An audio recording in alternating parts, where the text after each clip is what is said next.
Muy buenas noches, El Salvador. Un gran placer que puedan iniciar el lunes, inicio de semana con todos nosotros y por supuesto disfrutando de la entrevista 8 en punto.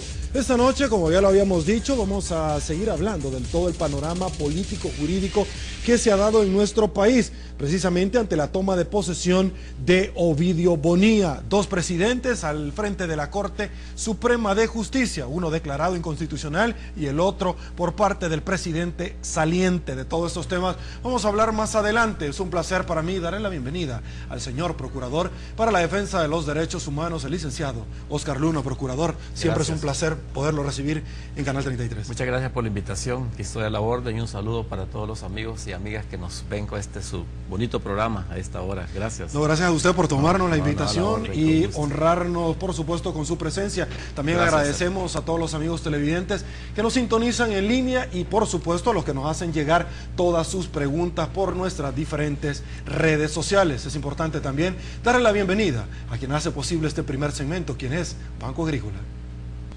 Bueno, Procurador, me encantaría muchísimo empezar a conversar sobre lo que sucedió este día. Me gustaría presentarle una nota a usted y a todos los amigos televidentes que nuestro compañero Salvador Martínez realizó de todos los hechos que rodearon la toma de posesión y la llegada a la Corte Suprema de Justicia de Ovidio Bonilla en compañía de varios diputados de la Asamblea Legislativa. Para tener un poquito de contexto, veamos la nota que hemos preparado para todos ustedes.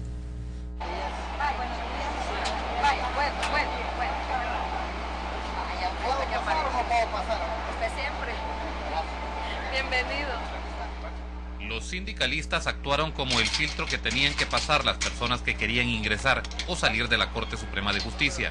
Ellos llevaron a un cerrajero que a eso de las 10 de la mañana abrió la presidencia de la Corte para que Ovidio Bonilla tomara posesión del cargo, al que dijo tiene derecho legalmente. En vista de esa negativa para accesar al despacho presidencial y de encontrarse siempre la persistencia en no entregar las llaves, en sesión de Corte Plena el día viernes de la semana pasada, me dieron un respaldo total el pleno de los 10 magistrados que nos reunimos para que tomara las medidas administrativas y logísticas que fueran necesarias para materializar esta toma de posesión como presidente de la Corte Suprema de Justicia. Luego de participar en la primera reunión de Corte Plena en la quinta planta del Palacio de Justicia, los magistrados electos en el 2006 y 2012 fueron esquivos con la prensa, argumentando que Bonilla es el vocero de todos ellos. Ahí viene el doctor Bonilla, mi vida, yo no te voy a dar declaraciones ahorita. No, únicamente lo de las salas, integrarnos y vamos a seguir después. En la cuarta planta, 4 magistrados de la Sala de lo Constitucional y otros suplentes que habían sido convocados para Corte Plena dijeron haber reconocido a Florentín Meléndez como presidente en funciones.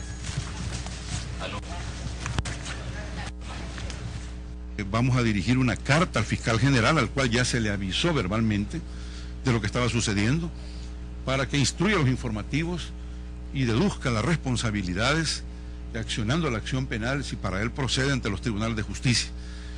También vamos a dirigir una carta al director de la Policía Nacional Civil, con copia al señor ministro de Justicia y Seguridad Pública, donde se le va a pedir que active la obligación constitucional que tiene, sin lineamientos partidarios, como así lo ordena la Constitución, una policía independiente para que venga a garantizar que los usuarios, que la población tenga libre ingreso a la Corte Suprema de Justicia, que el personal pueda ingresar y salir libremente. Hay una sentencia de la sala que ustedes ya la conocen, vino una medida cautelar que se declaró inaplicable, de modo que estos señores no tienen ninguna legitimidad para decir que son magistrados. ¿Qué están incurriendo entonces con las acciones que han hecho? No les voy a hacer comentarios de ese tipo.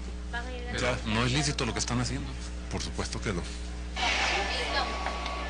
Mientras eso se daba, Ovidio Bonilla y el presidente de la Asamblea Legislativa salieron a saludar a un grupo de personas que llegaron a apoyar a los nuevos magistrados, que no son reconocidos por Florentín Meléndez ni Belarmino Jaime.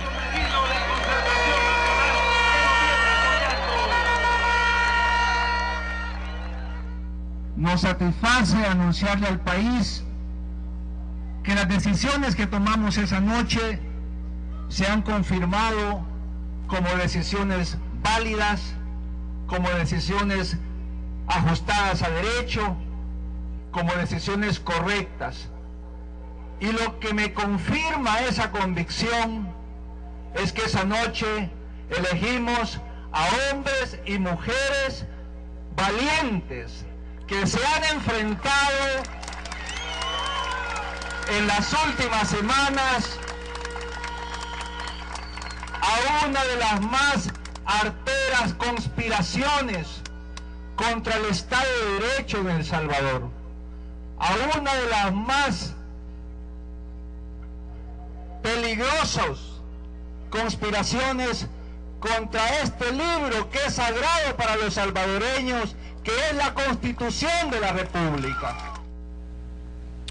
Bueno, esta nota, procurador, me sirve de punto de partida para ir retomando ciertos elementos que se dieron cita precisamente en la toma de posesión de Ovidio Bonilla. El 1 de julio se dio el primer acto. Quiero empezar hablando de este tema porque el CITOG llegó hasta las instalaciones de la Corte Suprema de Justicia sin ningún tipo de elementos que se lo pudieran impedir. Anteriormente habían presentado una moción con iniciativa de ley para formar una subcomisión especial a la cual más tarde ellos fueron convocados para conocer cuál era la posición de ellos. Pero el fin de semana también se volvieron a tomar las instalaciones, pese obviamente a que estaban ellos entrando ilegalmente, como lo han dicho las autoridades. ¿Qué tiene que ver el sindicato en todo esto? Porque no es la naturaleza de la existencia de un sindicato tomar parte precisamente con esta toma de posesión. Bueno, la verdad que hay que tomar en cuenta de que todo movimiento sindical también está legitimado porque tiene intereses de tipo gremial dentro de la institución. Las organizaciones sindicales de alguna manera siempre están involucradas y al menos deben de estar involucrados en los problemas internos de las instituciones, todo en favor de sus demandas de tipo gremial que al final de cuentas favorecen a los afiliados al mismo. En ese sentido yo creo que la legitimación que tienen las organizaciones sindicales es válida, pues, o sea. El problema está si realmente puede haber algún tipo de exceso o abuso en el manejo de esos derechos de tipo sindical. Ahí es donde habría que ver la situación, porque tanto la vez pasada como en esta se ve que ha tenido protagonismo algunos sindicatos, que no son todos, tengo entendido que son varios los que hay en el órgano judicial, sí, y han tenido mucho protagonismo dentro de la actividad que se ha desarrollado para la toma de posesión de estos magistrados. Indudablemente que dentro de esto también habría que considerar de que ciertamente hay derechos que tienen, pero también los derechos no son absolutos, tienen sus límites, y los límites se los da la ley.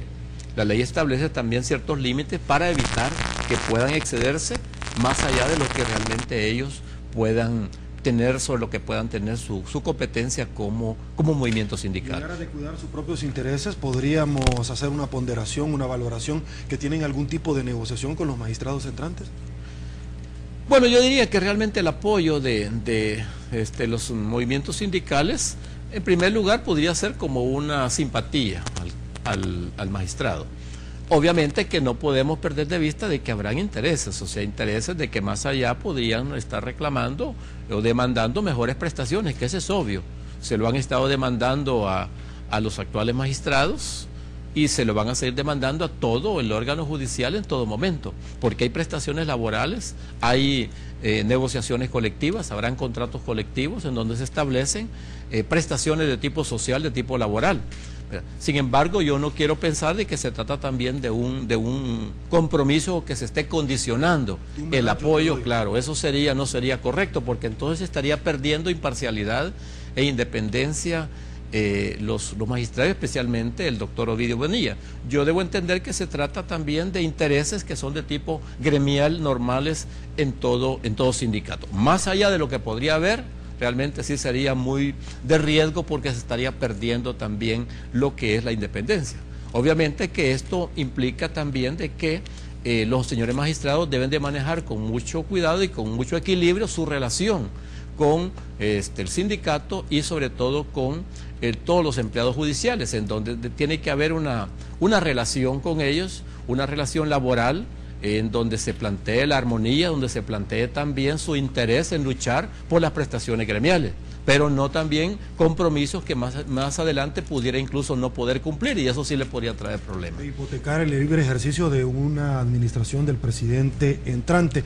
Algo que me ha llamado mucho la atención también, procurador, ¿cómo ve usted el tema que de pronto el presidente de la República avaló un decreto transitorio únicamente para la toma de posesión de Ovidio Bonilla? Luego él citó, obviamente acuerpando esta situación, luego los diputados que llegan a acuerpar esta toma de posesión levantando la mano, ambos diputados del presidente entrante, como una victoria, ¿no?, de esta naturaleza, y las autoridades al final dicen no vamos a participar en esto, sino que tengo que esperar una orden judicial para poder desalojar el edificio. Sí, aquí hay varias cosas. Uno, la reforma que se dio al órgano judicial. Yo tengo entendido, y lo dice la Constitución, que cuando habla precisamente de reforma y de iniciativa de ley, especialmente la Constitución establece quiénes tienen iniciativa de ley, y precisamente cuando se refiere a ello, lo que dice es que en materia del órgano judicial es la Corte Suprema de Justicia. O sea, cuando se refiere a una reforma que tiene que ver con el órgano judicial. Sin embargo, en esta oportunidad no fue la Corte quien promovió la reforma, sino que quien la ha promovido fue la misma Asamblea Legislativa, y en eso, por ejemplo, tienen exclusivamente iniciativa de ley, el artículo 133 de la Constitución, la Corte Suprema de Justicia en materias relativas al órgano judicial. Entonces, la iniciativa para una reforma la debe tener la Corte. Sin embargo, la Asamblea fue la que dio la reforma. Esto pues estaría también sujeto a análisis y podría ser también constitucional o no la reforma. Sin embargo, el señor presidente la sancionó casi inmediatamente.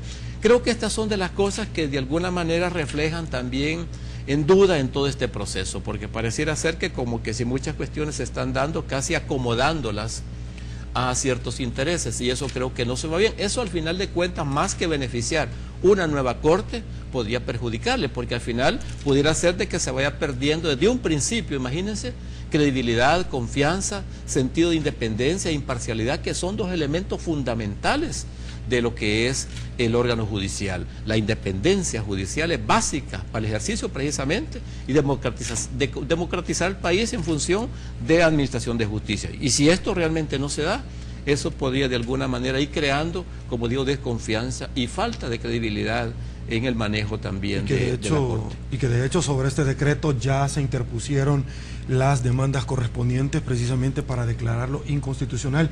Quiero hacer mi primera pausa comercial, procurador.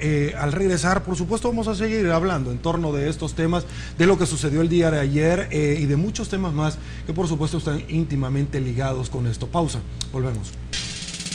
Estamos de regreso, procurador. El fin de semana pasado el presidente Funes estrenó en un programa radial, Hablemos con el Presidente, donde él dijo que no se iba a meter, aunque varios sectores han dicho la Constitución avala, presidente, para que usted pueda acercar a los dos órganos del Estado. Sin embargo, él dijo que Ovidio Bonilla debía de asumir este día y que la Corte Centroamericana de Justicia sí tiene competencia para dirimir este tipo de problemas.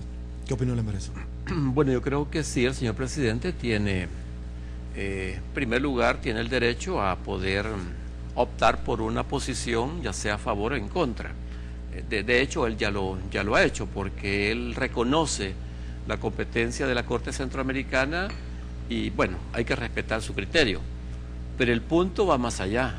El punto es que, de conformidad con la Constitución de la República, a él le corresponde cumplir y hacer cumplir la Constitución. Eso se lo dice expresamente la Constitución, el artículo 168, número 1. Entonces, habría que reflexionar en qué medida el señor presidente de la República está contribuyendo a hacer cumplir, y hacer cumplir la Constitución. Porque luego, el mismo texto constitucional le dice que entre sus atribuciones está procurar la armonía social y la conservación de la paz y la tranquilidad interiores. O sea, independientemente que él tenga una inclinación porque considere que es válido que se reconozca al doctor Ovidio Bonilla como presidente de la Corte, independientemente de eso, estamos frente a un problema.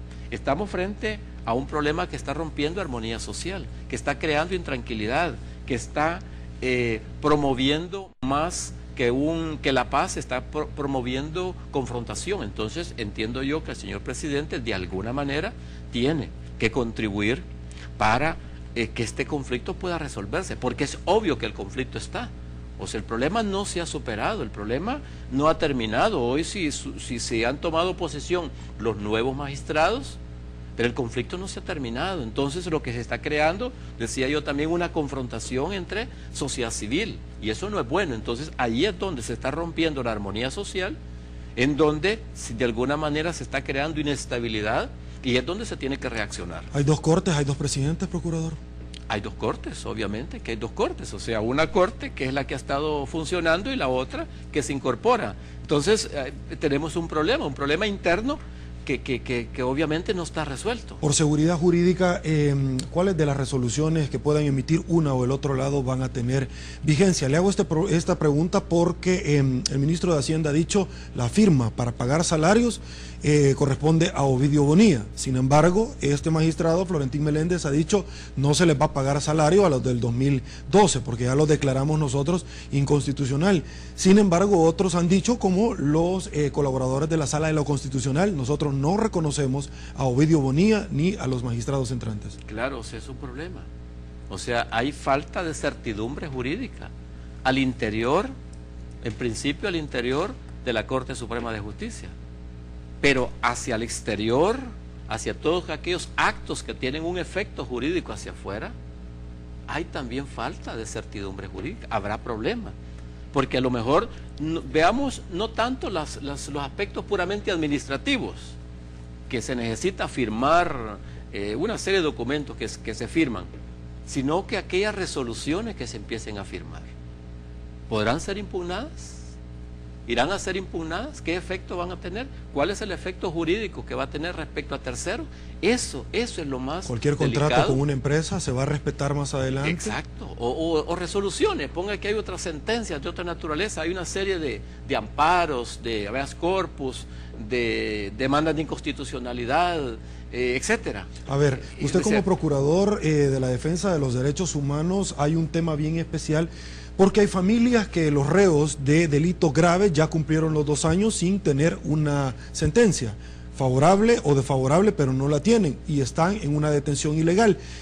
¿Quién va a caer en este delito en detención ilegal? Número 1. Y número 2, el gobierno de los Estados Unidos ha dicho, mire, me están metiendo en problemas con el tema de la extradición. ¿Quién la va a hacer? Les estoy solicitando la ayuda. Eso, son de las cosas que precisamente sobre las que se debe reflexionar. Por eso decía yo, el efecto jurídico que puede producir una resolución de este tipo, hay una serie de recursos de casación pendientes de resolver en lo civil, en lo penal, en lo contencioso. Hay también juicios pendientes de resolver, no digamos casos de amnistía y otros en donde se está en la obligación de que la justicia sea pronta y cumplida como dice la Constitución. En los casos de aquellos internos que cumplan su tiempo, su periodo para el cual han sido condenados y por alguna razón no son puestos en libertad, obviamente que también eso sí pudiera incluso incurrirse en una detención o privación. ¿Por qué? Por diferentes razones. Porque aquí viene otro problema. ¿Cómo van a reaccionar también los tribunales inferiores, cámaras de segunda instancia, que son independientes, ¿no? Obviamente tienen su propia independencia, pero de alguna manera pueden incidir los magistrados también en decisiones de órganos de tribunales inferiores, y esto también podría acarrear el problema. Yo veo realmente un riesgo para la seguridad jurídica de este país que esto no se resuelva de una manera dialogada, de una manera consensuada, pero en el marco también de respeto a la Constitución, porque hay que resolverlo, pero no tal vez negociando, sino que resolviendo sobre la base de principios éticos, sobre la base de principios jurídicos, que creo que está en manos también de los señores diputados de la Honorable Asamblea Legislativa. Pero ¿cómo ve usted que el presidente de la República ha dicho, mire, yo no me voy a meter? Sin embargo, el diario oficial, que depende del Ejecutivo, como en el pasado, el decreto 743, se niega a hacerles publicaciones a magistrados de la Sala de lo Constitucional. Entonces ellos deciden irse a otro rotativo para poderlo hacer. ¿Tiene la facultad el director del diario oficial para hacer un juicio de valor y determinar esta sala sí, la otra no le hago caso? No, claro, él tendría que publicar todo lo que se le pide de conformidad con la ley. ni negarse. Él no es un juez para poder dirimir esto. No, definitivamente que no. O sea, lo que ha ocurrido es que también se han dado publicaciones que han sido publicaciones casi incontinenti, ¿no? Correcto. Y en otras en donde al contrario no se han querido publicar. Entonces, ¿por qué? Pareciera ser que ahí es donde se puede ver que pueden haber algún tipo de interés en favorecer o perjudicar a unos u otros. Desde el momento en que el señor presidente se ha pronunciado por la Corte Centroamericana y que ha sancionado esta reforma, la Ley Orgánica Judicial, y que la ha hecho de una manera casi inmediata a su aprobación, su sanción, eso de alguna manera demuestra que sí él está interesado en que se resuelva ese problema, posiblemente, pero de una manera, ¿no? Pero el asunto es que ese interés, como digo, que demuestra el señor presidente, que para mí es legítimo, pero no contribuye a armonizar el país, porque el país realmente en todo esto está en una crisis de justicia. ¿Ah? Y si a eso usted le suma todas las demás crisis que vive el país, económicas, sociales, políticas, ¿ah? Entonces estamos frente a una situación bastante complicada en el país, que es donde creo que debe de haber una actuación oportuna antes de que esta cuestión se desemboque en cosas más graves. La semana pasada el secretario de la OEA vino a nuestro país con el tema de las armas. Ya vamos a hablar más adelante de eso, que es importante abordarlo para mí, y la tregua de las maras. Sin embargo, él dijo, mire, yo no voy a participar en esto. La pregunta es, la Organización de Estados Americanos no fue creada precisamente para eso. Y le hago esta pregunta amarrado a otra, porque usted este día dijo, mire, yo voy a acudir a la ONU para que ellos intervengan y puedan de una u otra forma traer la pacificación nuevamente a nuestro país. Sí, a mí realmente me llamó la atención que el señor secretario general de la OEA dijera que no quería intervenir, no quería opinar en el tema, en este problema, porque no quería involucrarse en asuntos internos. Sin embargo, vino a involucrarse en un tema de seguridad. Que es interno también. Que es interno. Pero lamentablemente quizás el señor secretario general de la OEA, y lo digo con mucho respeto, se ha olvidado de lo que dice la Carta Democrática Interamericana, que ha suscrito y que ha aprobado la Organización de los Estados Americanos desde el 2001, en donde habla precisamente cuando se está por romperse también el orden constitucional, el orden democrático. O sea, precisamente esta Carta Interamericana, lo que pretende es garantizar democracia en un país, estabilidad y armonía, y eso es lo que dice la Carta. ¿Y quién es el responsable de asegurar esto? La Organización de los Estados Americanos. ¿Y quién es el secretario general? El señor Insulza. Entonces, a mí me parece que si él en su momento, a lo mejor, vamos a decir, no tenía elementos de juicio para opinar, pero al menos hubiera dicho, bueno, me voy a empapar bien de este problema, voy a ver cómo está, me voy a reunir y voy a dar una opinión. Porque no es obligación, es un deber de él hacerlo. Porque es una autoridad dentro de un organismo interamericano de derechos humanos que de alguna manera tiene que ver con este problema. Está participando en política el secretario, y le hago esta pregunta porque, al igual que la Asamblea Legislativa, él necesita de los votos de ciertos países para optar a una tercera posibilidad de poder seguir al frente de la Organización de Estados Americanos, y un voto de esos es el voto de El Salvador. Podría ser que a lo mejor él tenga otros intereses, ¿verdad? Pero sí, yo lamento que haya habido omisión en cuanto a manifestar interés por contribuir, porque no es él también el que va a venir a resolver nuestros problemas. No, de lo que se trata es que también, si es una autoridad, por lo tanto, como autoridad debió haber emitido una opinión o una recomendación seria, responsable, en torno a este problema, que de alguna manera está afectando, también afecta a la región. No solamente es El Salvador, afecta a la región. Licenciado Luna, voy a hacer una nueva pausa comercial. Al retornar vamos a seguir conversando de estos temas y por supuesto también de la entrega de armas que realizaron las maras en este pacto con la Iglesia Católica. Pausa, volvemos. Mil gracias por su preferencia, estamos de regreso. Procurador, rápidamente, porque el tiempo apremia. ¿Cómo ve usted el papel de la Fuerza Armada y de la PNC en todo esto? Bueno, en el caso particular de la Fuerza Armada, pues yo casi no he visto mayor, digamos, participación, ¿verdad? Creo que la Fuerza Armada está desarrollando tareas de apoyo a la policía en materia de seguridad pública. Sin embargo, especialmente la Policía Nacional Civil, sí he visto yo que ha tenido una participación bastante prudente en estos acontecimientos, tanto lo que sucedió hace un par de semanas, como lo que ha sucedido en los próximos días, el día de ayer, la semana pasada y este día. Yo creo que, no es que creo, sino que estoy seguro y convencido de que la Policía Nacional Civil debe de actuar cuando se está cometiendo un hecho ilícito. Y que había flagrancia. Claro, pero por ejemplo la semana pasada que hubo un enfrentamiento donde hubo personas golpeadas, unas personas de las que andaban con camisa blanca se peleaban con otras personas y hubo personas que obviamente se vio agredidas.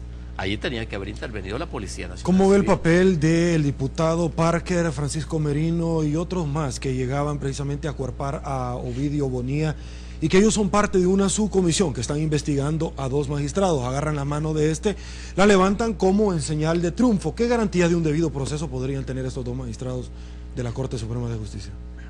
Sí, la verdad que eso de alguna manera, si bien demuestra un respeto, un apoyo al presidente, el doctor Ovidio Bonilla, pero más que favorecerle podía perjudicarle, pues porque ellos son miembros de un partido político. Y lo están vinculando a intereses políticos. Y no podían estarlo vinculando, ¿no? O sea, estaría casi como diciendo, mire, es nuestro presidente. Políticamente creo que no le conviene al doctor Bonilla, él debe respetar también que se le apoye, pero también tiene que ser muy cuidadoso en que se pueda estar utilizando políticamente. El jueves pasado, procurador, la Asamblea Legislativa no le dio lectura a la declaración de inconstitucionalidad del fiscal general de la República, por cuanto ellos aducían de que no estaba conformada la sala y únicamente se votó con 4 magistrados. Por tal razón, no le podían dar lectura y no era procedente. Bueno, yo tengo entendido de que se había llamado a un magistrado suplente. Y obviamente al estar un magistrado suplente, la misma ley orgánica judicial lo regula, perfectamente constituye en sala. Por lo tanto, si estaban los 5, creo que es válida la resolución. Obviamente que ellos tendrán sus argumentos como para deslegitimar también esa sentencia, pero hasta donde yo sé, pues se conformó con 5 magistrados, una persona suplente que tiene la misma calidad y los mismos también prerrogativas y derechos para poder conocer en un caso de inconstitucionalidad.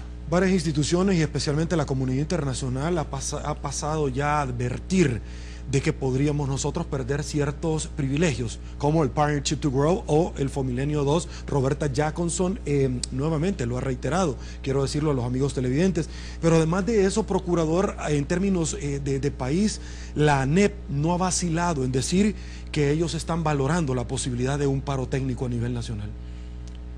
No creo que sea lo más conveniente también. La ANEP debe de contribuir también a armonizar esto, o sea, no solamente con la denuncia y la propuesta, creo que tiene que también ser más cuidadosos, equilibrados en su posicionamiento. Obviamente que este problema afecta a todos los órdenes, el orden económico, lo que puede ser la inversión, no solamente la inversión extranjera, los mismos inversionistas nacionales nuestros se pueden ver en riesgo ante una situación de incertidumbre jurídica. Afecta, por supuesto, el comercio, afecta a la industria y sobre todo la seguridad jurídica. Entonces, yo creo de que esos elementos hay que tomarlos muy en cuenta porque podríamos perder muchas prerrogativas y privilegios de organismos y cooperación internacional también, porque realmente esto está trascendiendo, o mejor dicho, ya trascendió a otras instancias internacionales, cosa que no le conviene al país de ningún tipo. Y insisto, pues no creo que la posición de ANEP sea la mejor. Creo que ANEP debe de buscar hasta donde sea posible contribuir también a que este problema se resuelva por la vía pacífica y no también buscando alternativas que lo que van a hacer poner más en crisis al país. Un tema que también deseo abordar con usted, procurador, y que en un rotativo yo estaba leyendo unas palabras que usted había emitido en torno a esta tregua y la entrega de armamento bélico por parte de las maras que han mantenido con la Iglesia Católica. Usted decía en ese rotativo, y voy a traer textualmente las palabras, es importante y todos los salvadoreños nos merecemos que el gobierno de una vez por todas diga qué hay detrás de esta tregua. Sí, claro. Lo que pasa es que, mire, la verdad es que creo que aquí todos los salvadoreños y salvadoreñas estamos de acuerdo en que se termine la violencia. Creo que todos vamos a celebrar un día, bendito Dios, que eso se dé, pero también institucionalmente hay que ver cómo estamos resolviendo esto. ¿De quién depende esta resolución? ¿De quién depende esta tregua? ¿Cómo se está manejando esta tregua? ¿Qué información se le está dando a la población? La población, con todo y que la población está demandando paz y tranquilidad, pero también tiene el derecho de estar informada adecuadamente. para ver realmente qué pasa. Y sobre todo porque en el último acontecimiento de esta entrega de armas, que vino el secretario general de la Organización de los Estados Americanos, me pareció un evento un poco extraño, así lo califico yo, extraño, un acto público donde no había nada de seguridad de la policía, no había nadie del gabinete de gobierno, no había nadie, solo habíamos 3 funcionarios ahí, además solo cuerpo diplomático, y luego las armas las llegan a entregar de una manera tan fácil. O sea, pareciera ser como que si entonces la Policía Nacional Civil no ha podido entonces controlar a las pandillas. Y han sido las pandillas las que han dicho, bueno, aquí están las armas con las que hemos cometido hechos delictivos. Entonces la policía, ¿qué es lo que ha estado haciendo? Eso demuestra una serie de cosas. Y luego demuestra también que no tenemos certeza del seguimiento que se le puede dar cuando también el secretario general de la OEA dice, bueno, yo vengo a verificar qué pues. ¿Y cómo se le va a dar seguimiento? ¿Quién garantiza el seguimiento de esto? Otra cosa, el tema de la delincuencia no es solamente de pandillas en este país.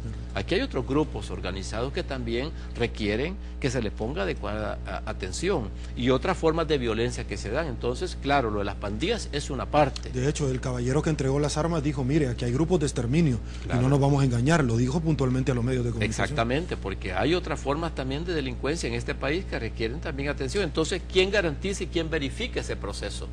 ¿Quién garantiza y quién verifica también la situación jurídica de las víctimas? O sea, de las cuales unos u otros han participado en hechos delictivos. O sea, entonces me parece a mí que la población salvadoreña está en el deber de estar informada. Uno de los puntos que se cuestionó en esa entrega de armas es el estado tan deteriorado de las armas de fuego. De hecho, alguien en un rotativo decía, mire, a saber de qué tatula fueron a sacar, porque no solamente habían escopetas, sino que armas de asalto de grueso calibre, pero también minas. ¿Ocupan minas las maras? Pues por lo visto, si realmente esas armas son las que han estado utilizando en hechos delictivos, es porque las ocupan o las han pretendido quizás querer ocupar en algún momento. Y otro detalle es que es una tregua, una entrega parcial. Entonces significa que hay todavía una buena cantidad de armas en manos de esta gente que no la puede controlar entonces el gabinete de seguridad o la policía. O la iglesia, porque dicen que el pacto es entre ellos. Sí, o sea que aquí entonces todas esas cosas se ven extrañas, porque al final del evento se llamó al director de la policía para que él fuera a recibir las armas y a inventariarlas. Sí. O sea, pero realmente si el solo hecho de tener un arma es constitutivo de delito. Entonces me parece a mí que el evento que se desarrolló, es decir, ha dejado más que digamos tranquilidad, dudas en cuanto a el futuro de todo esto, sí, que pueda porque pasar. Todas estas armas, por ejemplo, que se han extraviado del ente castrense hasta este momento, podríamos decir que están en circulación y en uso dentro de las calles de San Salvador y de todo el país. Y sobre eso no hay control. No hay control ni tampoco respuestas. Exacto. ¿Hasta qué grado va a ser sostenible esta tregua, procurador? Ese es el gran punto, de que no se ve que realmente la tregua pueda ser sostenible, porque ¿quién garantiza? Se supone que estas armas fueron entregadas por los que están fuera, no los que están dentro de las cárceles. Y también se parte de que la tregua ha sido entre personas que están en las cárceles, entre las pandillas, porque los que están fuera no se sabe, o sea, no hasta dónde se puede garantizar el control de las personas que están fuera de las cárceles. Ese es un punto. Otro, si hay también líderes que están en el exterior, porque no todos vamos a decir que están en el país. Correcto. Entonces todas esas situaciones creo que ameritan también una reflexión, y por eso creo que, digo yo, se necesita también una información oportuna, porque no sabemos los resultados que puedan pasar después, si esto se puede revertir. ¿Quién va a ser el responsable de esto? ¿Va a ser Monseñor Colindres? ¿Va a ser el señor Mijango? ¿Quién va a ser el responsable si esto se revierte? Entonces yo creo que por eso las cosas mejor deberían de ser más claras, para que la población esté debidamente informada. Una vez más, con los datos, Medicina Legal no está de acuerdo con los homicidios, ni mucho menos con las desapariciones, con los datos que oficialmente da el gobierno, y dice, mire, nosotros somos los que reconocemos al final a los muertos. Entonces difieren nuevamente con estos datos, porque no se habla, y es algo que preocupa, las desapariciones, que en la mayoría de los casos nunca se encuentran, y cuando se encuentran son cantidades de cuerpos en cementerios clandestinos. Es que no hay una adecuada coordinación. No hay una adecuada coordinación entre Policía Nacional Civil con Medicina Legal. Debería de haberlo, para que se pudieran dar datos ciertos. Medicina Legal hace su trabajo ellos tienen registrado lo que van reconociendo y sobre la base también de la información que les llega de diferentes familiares, de desaparecidos y todo. Entiendo que la policía tiene su registro por separado, pero no se coordinan como para poder tener un registro confiable, que es lo que se necesita. Las desapariciones se dan, permanentemente se dan en este país, y eso pareciera ser que no se le pone atención. O sea, han disminuido los homicidios en buena hora, han disminuido, pero las desapariciones también se mantienen. Entonces pareciera ser que entre 5 o 6 homicidios, 7 diarios más las desapariciones, tenemos ya un número casi igual al que teníamos antes. Entonces, pero aquí se necesita una adecuada coordinación. Yo por eso la vez pasada recomendé crear una unidad, que la policía y la fiscalía creen una unidad especializada para investigar la desaparición de personas, porque aquí se trata de saber cuál es la causa, por qué los jóvenes, por qué están desapareciendo, cuál es la razón. Entonces, eso se tiene que investigar, o sea, el motivo, la causa, no tanto el resultado, sino que la causa, prevenirlo para que no se cometan más hechos de esta naturaleza. Las extorsiones no paran, procurador, y obviamente se conjugan con otros elementos para tener un impacto negativo sobre los empresarios, pero algo que me llamaba la atención es un integrante de las maras dijo, ya dimos nosotros indicaciones que ya no se sigan atentando contra las mujeres, tampoco violaciones contra estas. Sí, parte de los, como digamos, compromisos que han expresado ellos en todo este proceso de tregua, como se le llama, de que no van a atentar contra los estudiantes en las escuelas, que las mujeres y muchas otras cosas. Transportistas en buena hora, que así tendría que ser. Pero lo que se necesita saber es, al final de cuentas, toda esta paz que vamos a lograr, toda esta armonía social que vamos a lograr, va a ser fruto de quién, producto de quién, de un trabajo eminentemente profesional, técnico e institucional, o va a ser propiamente por una decisión unilateral de un sector. O como decía un amigo televidente aquí en nuestras redes sociales, si al final es un triunfo, ¿a quién le vamos a aplaudir? Y si al final es un fracaso, ¿quién va a tener la culpa? ¿No? Bueno, vamos a hacer una última pausa acá en su entrevista 8 en punto. Al retornar todas sus preguntas hacia el señor Procurador General de la República de estos temas que hemos estado abordando, vamos a tratar de darle lectura en el mayor tiempo posible que nosotros tengamos, porque para nosotros es muy importante lo que usted piense. Pausa, volvemos. Gracias que nos acompañan, estamos de regreso. Vamos a dar a conocer la participación ciudadana que usted nos hace en las diferentes redes sociales. Todo esto es gracias a Sistema Fede Crédito. Saludo a mi productor en esta preciosa noche de lunes, Georgina García. Muy buenas noches, ¿cómo está? Muy buenas noches, Sergio. Muy buenas noches a don Oscar. Vamos a darle lectura a los comentarios que nos han caído esta noche. Paul Monroy dice, ¿por qué no actúa la Fuerza Armada? La PNC seguro no lo hará. También dice Mauricio Barrera, el secretario de CITOG apoya a los magistrados porque le han iniciado un juicio de distribución en el Tribunal de Servicio Civil, dice. Vamos a ver otros comentarios en el Facebook. Armando Barrera dice, la Procuraduría reconocerá al usurpador Ovidio Bonilla y cuál es su posición respecto a que se deba acatar o no las sentencias. Armando Barrera pregunta, ¿qué piensa el señor Procurador de lo que pasó este día? ¿Fue un golpe de Estado? René Valiente dice, ¿cómo que dos presidentes? Presidente de la Corte Suprema de Justicia, solo hay uno legítimo. El nombramiento de Ovidio Bonilla es y fue declarado inconstitucional, aunque salga agarrándole la mano a media asamblea. Néstor William Hernández dice, seamos claros, no existe eso de dos presidentes en ningún lugar. Solamente uno es legítimo, sea cual sea, y esto es por asunto de orden y sentido común. Excelente programa, Sergio. Ana María dice, ¿cómo es posible que así de fácil no cumplan la sentencia, la Constitución? Es algo bien grave lo que han hecho. ¿Cómo es que permiten que el sindicato se tome la institución y sean ellos quienes decidan a quienes dejan entrar? Es que no hay nadie que haga que se cumplan las leyes, dice. Vamos a ver. Ana Karina Somoza dice, quisiera saber si él cree que los mareros en verdad se van a desarmar, dice.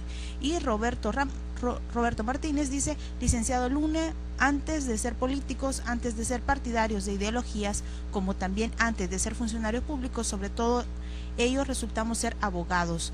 ¿Usted sabe o no sabe usted que las sentencias de la sala no admiten recurso alguno y que el artículo 183 en su contenido es categórico? Por favor, conteste sin sofismas y de manera directa, concreta. En mi opinión, Ovidio Bonilla y compañía no son los más vulgares delincuentes. No son más, dice, que unos vulgares delincuentes. Hasta acá con la participación ciudadana. Bueno, procurador, su respuesta, por favor. Bueno, hay varias cosas. Uno, ¿por qué no participa la Fuerza Armada? Bueno, creo que la responsable de participar cuando hay un hecho delictivo es la Policía Nacional Civil. Es la que debe de actuar cuando se trata de un hecho delictivo, incluso especialmente cuando se trata de un hecho que puede estar cometiéndose en flagrancia. Debe de actuar. Hay una situación que tiene que ver con la participación del sindicato de CITOC, o sea que se habla de que porque tiene una demanda y que posiblemente por eso ellos están participando. Realmente yo decía de que ellos tienen también sus propios derechos de tipo gremial y puede ser que tenga pues alguna simpatía por el doctor, pudieran ser que hayan otros intereses, pero eso ya es una cuestión más interna. En cuanto a una pregunta que tiene que ver con respecto al artículo 183, definitivamente los fallos de la Sala de lo Constitucional, que es un tribunal constitucional, se cumplen, porque así lo dice el artículo, son de obligatorio cumplimiento en su contenido, son, como decimos, erga omnes, se tienen que cumplir. Claro, pero aquí hay un problema, o sea que no se han querido cumplir, ese es el conflicto, ¿verdad? Pero definitivamente que los fallos de la Sala de lo Constitucional, del Tribunal Constitucional, porque el Tribunal Constitucional es el único tribunal que tiene la potestad de interpretar la Constitución y emitir esos fallos. El guardián de la Constitución son los jueces de la Constitución. En cuanto también hay una pregunta que tiene que ver si las maras al final se van a desarmar. Bueno, ojalá que fuera así, pero también sobre la base de un proceso que efectivamente se le dé seguimiento y que también se consideren condiciones para que estas personas puedan reinsertarse en la sociedad. Porque eso es importante, o sea, no solamente se trata de depositar las armas y después qué va a hacer esta gente, tenemos que buscar alternativas para poder también acogerlos dentro de la sociedad y que puedan ser personas que al final de cuentas puedan realmente readaptarse, no solamente los que están dentro de los penales, sino que los que están también fuera. Yo no he dicho que sean, no sé si dije, no hay dos presidentes, hay dos cortes ahorita, o sea, una corte que es y la otra corte. Sí, obviamente preguntó el amigo televidente a cuál se le va a hacer caso. No, la verdad que en este momento precisamente es el conflicto. Ese es el conflicto que hay que resolver. ¿Cuál tiene que ser la verdadera corte, que es la que tiene que regir los destinos del órgano judicial? Obviamente que en principio debemos de respetar el orden constitucional, eso es lo importante, principio fundamental, pero como se ha dado otra situación en donde la Corte Centroamericana ha emitido una medida, es la que ha creado precisamente el conflicto, es el conflicto que hay que resolver. Sobre esa base es que se tienen que poner de acuerdo y precisamente ahí está la decisión y la responsabilidad de los diputados de acatar lo que dice la Sala de lo Constitucional para darle legitimidad a estos magistrados. Quiero aprovecharlo, procurador, estos últimos minutos que hacen falta para varias preguntas. Una de ellas es la subcomisión que investiga a estos dos magistrados y la nulidad recibió a concejales del Consejo Nacional de la Judicatura que los eligieron en el 2009 y ellos dijeron, mire, ni hemos recibido presiones y la elección de estos magistrados fue con toda legalidad posible. ¿Cómo vienen a variar los elementos de esta subcomisión que se estaban valorando? Bueno, la verdad es que habría que tomar en cuenta los términos en que los concejales han planteado, porque tengo entendido de que hubo uno que dijo de que había habido presiones y después otros dijeron de que no había habido presión. Sí. Ahí creo que quizás se tendría que poner de acuerdo si efectivamente consideran que hubo presión o no hubo presión. En todo caso, falló el Consejo de la Judicatura, porque el Consejo también es independiente del órgano judicial, el Consejo tiene su propia competencia y no tiene que estar sujeto a ninguna presión de ningún tipo. Sin embargo, ellos manifestaron eso, lamentablemente eso no se cuestionó en su momento. Aquí tiene que ver una serie de cosas, incluso el rol que juega la Federación de Asociaciones de Abogados de El Salvador, que es la que administra el proceso también, que es la que lo administró en aquel entonces, claro, la FEDAES. Sin embargo, ellos no dijeron nada. Entonces me parece ser que también las cosas deben de ser oportunas para plantearlo, para que después no se puedan diluir en el tiempo. La semana anterior, la Corte Suprema de Justicia hizo un pronunciamiento ante las palabras de José Luis Merino, que él había dicho que habían ciertos documentos para declarar la inconstitucionalidad del FMLN. Sacaron un comunicado diciendo, mire, esto no es cierto, en el 2005 no se admitieron dos recursos que iba a la dirección de la voluntad encaminada precisamente a eso. Él tiene conocimiento, José Luis Merino, y al final la pregunta es, ¿por qué lo siguen manifestando entonces? Bueno, a lo mejor tendrá alguna información él. ¿verdad? Pero ya hay jurisprudencia, ya hay sentencia sobre esto. Sí, ya hay resolución. Ya cae sobre cosas juzgadas. Exactamente, eso ya fue conocido en su momento. Sin embargo, desconozco las razones por las que él ha planteado nuevamente esta situación. Sí, porque solamente viene a caldear los ánimos una vez más. Sobre más de contribuir a armonizar, viene también a confrontar más situaciones. El jueves pasado la Asamblea Legislativa aprobó un pronunciamiento para ratificar la elección del 2006 y la del 2012, y también para que se iniciara un proceso de transición de Ovidio Bonilla. Sin embargo, en ningún momento se ha hablado de respetar las resoluciones, ni de mucho menos de no trasladar a Belarmino Jaime para otra sala. Sí, es que un pronunciamiento es eso, un pronunciamiento, pero no que no es vinculante. Un pronunciamiento no puede legitimar el nombramiento, mucho menos de un magistrado, sino a través de cualquier pronunciamiento se pudiera nombrar a cualquier funcionario de elección de segundo grado. Pero políticamente no le está demostrando al pueblo salvadoreño, mire, nosotros queremos, pero es el otro partido, cuando en el pasado ellos me han dicho aquí que no están de acuerdo en la ratificación. La verdad que ese pronunciamiento para mí debería ser la base para que se pongan de acuerdo y ratificar, tanto los de 2006 y los 2012, y con eso se le estaría dando cumplimiento a la resolución y ahí se resuelve el problema. Pero ahí tiene que contribuir Arena, porque también yo quiero decir, Arena ha manifestado que quiere dialogar, pero a la hora de plantear eso, ellos solamente quieren ratificar 2006, según he escuchado yo, y el 2012 no quieren ratificar. Quieren negociarlo. Cuando inicialmente habían manifestado y ahora y empiezan a variar la posición que inicialmente tenían. Eso no es correcto. Si realmente Arena quiere contribuir a resolver eso, pues que entren en un acuerdo para ratificar a los de 2006, 2012, eso ya se hubiera resuelto y se hubiera hecho desde hace días. Pero esa es la voluntad que creo que hace falta y la que hay que también todavía esperar que se reflexione para bien del país y que pueda llegarse a un feliz término. Esto evitando toda confrontación. Vamos a esperar a ver qué es lo que pasa en las próximas horas y ciertamente usted va a estar bien informado por Teleprensa y Canal 33. Procurador, gracias, Sergio. Un placer que nos haya acompañado una vez más. Gracias, un gusto y a la orden. Esperamos, pidámosle a Dios que esto se pueda resolver para bien de nuestro país. El gusto es nuestro de tener a un funcionario de alto nivel como lo es usted. Agradecemos a todos los amigos televidentes que nos han sintonizado en línea y por supuesto también a todos ustedes que nos han hecho llegar todas sus posiciones a las diferentes redes sociales. Hemos llegado al final de 8 en punto. Quédese con toda la programación de Canal 33. Nosotros vamos directamente con más para que usted en la intimidad de su hogar quede bien, no solamente informado, sino también entretenimiento en esta que es su casa, Canal 33. Será hasta el día de la mañana. Tengan muy buenas noches y que el Señor nos bendiga a todos.